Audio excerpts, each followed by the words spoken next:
کو صاف کر تاکہ تمہاری سلیکشن بھی صاف ہو جائے. ہماری سلیکشن میں مسائل کیوں پیدا ہوتے؟ کیونکہ اندر نجس ہے. اب ظاہر برائی برائی کو کھینچتی ہے، اچھائی اچھائی کو کھینچتی ہے. تو اگر وجود اندر سے اچھا ہے تو یہ آٹومیٹیکلی اچھی چیزوں کی طرف کیا ہوتا جائے گا؟ اٹریکٹ ہوتا جائے گا. اور یہ وجود میلا کیوں ہوتا ہے؟ کیونکہ میں نے کہا اگر وجود میں شہوت کا غلبہ ہے. دیکھیے بخار کیوں ہوتا ہے آپ کو؟ کسی چیز کا غلبہ ہوتا ہے بخار ہو جاتا ہے. سردی یعنی گرمی کا موسم، ایک بندہ سردی سے پریشان ہوتا ہے، کمبل پہنا ہوتا ہے، کیونکہ اس کے وجود کا سسٹم خراب ہو جاتا ہے نا، کسی چیز کا غلبہ ہو جاتا ہے، اب اس کو سردی لگنے لگتی ہے.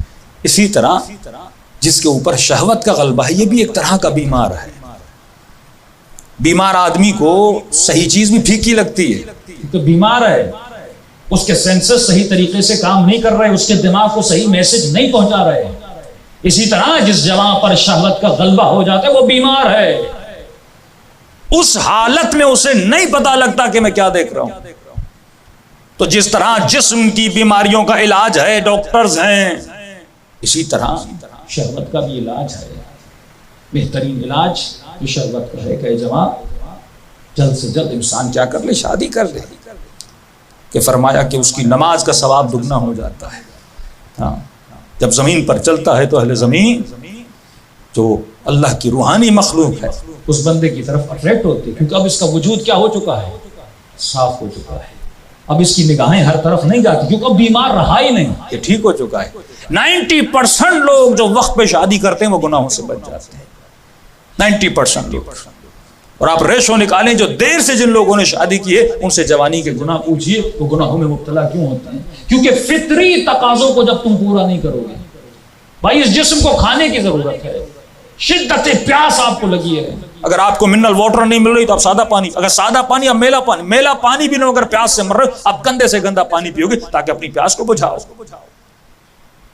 تو آپ کیوں اپنے بچوں کے لیے صاف پانی پرووائڈ نہیں کرتے؟ کیوں اپنے بچوں کے لیے اچھی غذا پرووائڈ نہیں کرتے؟ اور اگر تم وقت پہ اس بچے کی غذا کو پرووائڈ نہیں کرو گے، دشمن نے کئی کھانے پرووائڈ کیے ہوئے ہیں اس کی شہوت کو بجھانے کے لیے، حرام کے راستے پرووائڈ کیے ہوئے ہیں. ان کی دکانیں چلتی ہی تب ہیں جب یہ جمع شہوت میں رہے. یہ فلمیں، یہ انٹرٹینمنٹ، یہ گندی چیزیں کب بکتی ہیں؟ اگر ڈیمانڈ ہی نہ ہو تو بکے. ہم بڑھاس دیتے ہیں معاشرے میں شیطان کو، ہم اس کی ڈیمانڈ کو اتنا بڑھاتے ہیں کہ وہ زیادہ سے زیادہ موویز بناتا ہے، کریشن کرتا ہے، اس کے لیے خوراک بناتا ہے. اسے پتا ہے کہ معاشرے میں اس خوراک کی ضرورت ہے، میرے خریدار موجود ہیں. تو جب امام زمانہ کا نظام ہوگا مولا ڈیمانڈ ہی ختم کر دیں گے. جب ڈیمانڈ ختم ہوئی تو پھر کارخانے بنائیں گے کیوں جبکہ کوئی خریدار ہی نہیں ہے؟ تو آپ کا کام یہ ہے کہ آپ دیکھو اس کے وجود میں کس چیز کی ڈیمانڈ ہے، فوراً اس کی ڈیمانڈ کو پورا کرو. اگر پورا نہیں کرو گے تو فرمایا وہ حضرت یوسف بھی ہوں تو فرماتے ہیں الا ما رحم ربی ان نفس لامارۃ بالسوء. یہ نفس امارہ انسان کو تباہی کی طرف لے جاتا ہے. صرف وہی بچتا ہے جس پر خدا رحم کرتا ہے. یوسف جیسا نبی کہے کہ اگر خدا مجھ پر رحم نہ کرتا. تو عزیزان محترم یہ کب ہوگا؟ جب انسان اپنی آنکھوں کو پاک کرے گا. دیکھے معاشرے میں کیا چل رہا ہے، لاکھوں گھر تباہ و برباد ہو گئے، جوانوں کی زندگیاں تباہ و برباد ہو گئی، غلط چیزوں میں پڑ گئے. عجیب انسان ہے کہ بیٹے کو یونیورسٹی تو بھیجتا ہے، آپ پیٹرول پمپ پہ 10 منٹ کے لیے بھی گاڑی کھڑی کرو تو پیٹرول پمپ والے کہتے ہیں سگریٹ نہیں جلانی. آپ بولو نہیں میں گاڑی کے اندر ہوں یہاں آگ نہیں رکھا، نہیں، کیونکہ یہ وہ مادہ ہے، مٹیریل ہے، اگر اس کو چنگاری بھی لگ گئی تو یہ جل جائے گا. لہذا ہم رسک نہیں لے سکتے، چاہے آپ گاڑی کے اندر ہی کیوں نہ ہو پھر بھی یہ رسک ہے. 0.5% بھی رسک ہے کہ یہاں پر آگ لگ سکتی ہے، لہذا سگریٹ نہیں جلاؤ. اور مولا فرماتے ہیں جس ماحول میں ایک مرد اور ایک خاتون ہو، وہ چاہے مسجد کا ماحول ہو، جلوس کا ماحول ہو، یونیورسٹی کا ماحول ہو، اسکول کا ماحول ہو، آپ کے جاب کا ماحول ہو، کوئی بھی ماحول ہو جہاں پہ مرد اور عورت ہے، فرمایا تیسرا شیطان ہوتا ہے. نہ خود پہ اعتبار کرنا نہ کسی اور پہ اعتبار کرنا. یہ نفس نہ مولوی کو جانتا ہے، نہ بوڑھے کو جانتا ہے، نہ جوان کو جانتا ہے، ہر کسی کے اندر ہے۔ بڑے سے بڑے عابد اس کے دھوکے میں آ گئے، بڑے سے بڑے عالم اس کے دھوکے میں آ گئے، کیونکہ جس نے اس کو تھوڑی سی چھوٹ دے دی اور اس کے جھانسے میں آ گیا، وہ تباہی کی طرف چلا جاتا ہے۔ گمراہی کے لیے وقت نہیں لگتا، لمحے ہوتے ہیں۔ ایک لمحہ انسان کو تباہ کرتا ہے اور ایک لمحہ انسان کو حر بناتا ہے۔ تو اصل ہے کہ بچوں کو یہ سکھاؤ کہ بیٹا جس چیز کو سلیکٹ کر رہے ہو وہ تمہاری اوقات ہے، وہ تمہاری قیمت ہے، اور تم اتنے سستے نہیں ہو کہ خود کو شیطان کے آگے بیچ دو۔ اپنا خریدار شیطان کو نہیں بناؤ، تیرا ایک اور بھی خریدار ہے جس کا نام امام زمانہ ہے۔ تو خود کو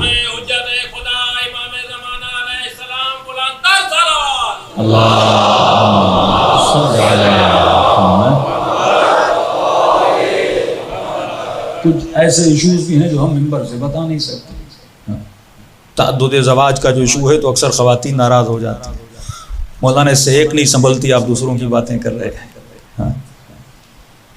تو میں اکثر مومنوں کو کہا کرتا ہوں پھر آپ لوگوں کا ہوگا کیا جب امام زمانہ آئیں گے؟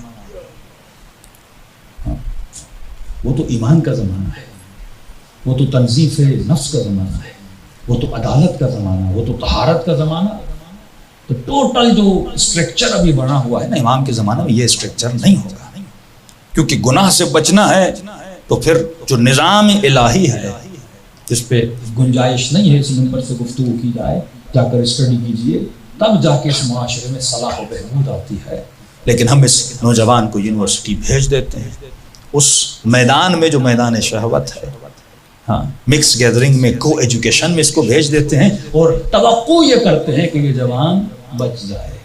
صرف نماز عبادت نہیں ہے، صرف روزہ عبادت نہیں ہے، یہ صبح سے شام تک اس یونیورسٹی میں نگاہ حرام میں مبتلا رہتا ہے، رات کو آ کے نماز پڑھتا ہے، باپ کا احترام کرتا ہے، یہ ایشو نہیں ہے، لیکن اندر سے اپنی آنکھوں کو نجس کر کے آیا ہے، حسرتوں کو اپنے اندر بھر کر آیا ہے، جس کے نتیجے میں اس کے وجود میں ڈپریشن پیدا ہوتا ہے، جس کے نتیجے میں اس کے وجود میں سٹریس کے سیلز اینڈ ہارمونز بڑھ جاتے ہیں، اور جس کے نتیجے میں سائنس کہتی ہے انسان کو کیا ہو جاتا ہے؟ کینسر ہو جاتا ہے۔ یعنی دین پر اگر کوئی عمل کرے تو اس کی زندگی دنیاوی جسمانی زندگی بھی بنتی ہے اور اس انسان کی اخروی زندگی بن جاتی ہے۔ سب بات پڑھیں محمد و آل محمد۔